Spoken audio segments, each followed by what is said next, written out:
शिव कथा कर रही है, भगवान शंकर का चरित्र कर रहा है। शिव महापुराण की कथा कर रही है, भगवान शंकर का चरित्र कर रहा है। शिव वेद का रूप धारण कर कर आ गए।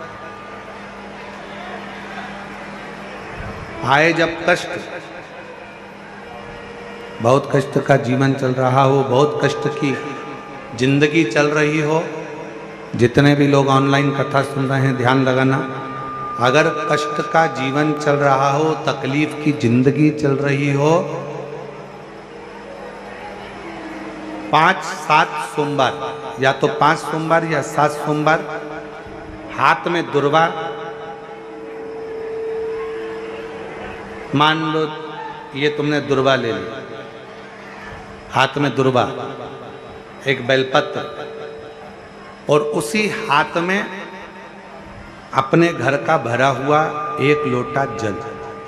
पहले रखना है दुर्वा, फिर रखना है बेलपत्र, उसके बाद में हाथ में 1 लोटा जल, और दोनों हाथों का स्पर्श करते हुए जो अपना पूजन का कक्ष होता है घर के अंदर का, उस पूजन कक्ष की साक्षी में खड़े होकर अपने कुल देवता, पितृ देवता और अन्य देवताओं का स्मरण करते हुए, बाबा बहुत दुखी हूँ, बहुत तकलीफ में हूँ, बहुत कष्ट में हूँ, मेरा परिवार आज दुख तकलीफ में है, मेरा परिवार आज कष्ट में है, दुख में है, कष्ट में है। बाबा को अपने मन का भाव कहते हुए, हृदय से प्रार्थना करते हुए अपने घर के मंदिर से निकल कर फिर उस जल को लेकर शिवालय तक जाओ और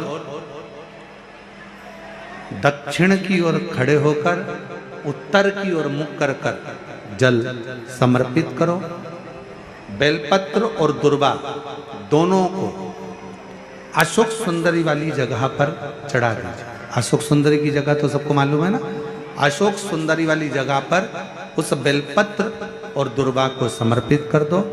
चढ़ा हुआ थोड़ा सा जल लेकर आओ, घर के दरवाजे पर उसका छींटा दे दो, लेपन कर दो, और बाबा से 5 सोमवार नियम से आप दुर्वा, बेलपत्र और जल का प्रयोग अगर करोगे, 5 सोमवार पूर्ण होंगे, जो तुम्हारा दुख है वो समाप्त जरूर होगा। शिव करुणा जरूर, शिव कृपा जरूर।